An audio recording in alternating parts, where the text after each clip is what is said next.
name is David Jonjo. I'm 38 years old. I'm the COO and co-founder at Grow Agric, and I am a proud Kenyan. We applied primarily because we met the criteria once we saw the announcement coming out, and we saw this as an opportunity for us to spread our gospel, to other markets and to other people. To get, recognition from others outside there in the market and people in other countries is a big achievement for ourselves. So it's something that we're proud of.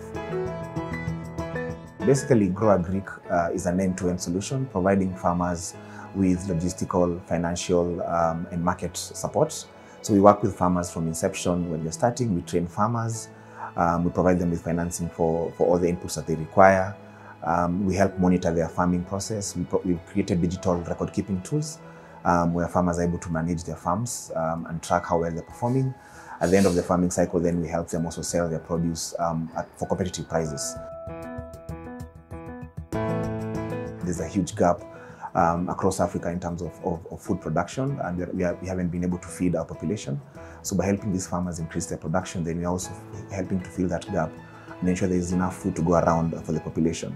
We also have programs where we're also enabling the youth, so where we work with experienced farmers and we match them with a newbie, so to speak, farmers who are setting up. And through learning from them and having that knowledge transfer, then we're able to sort of improve and create employment opportunities.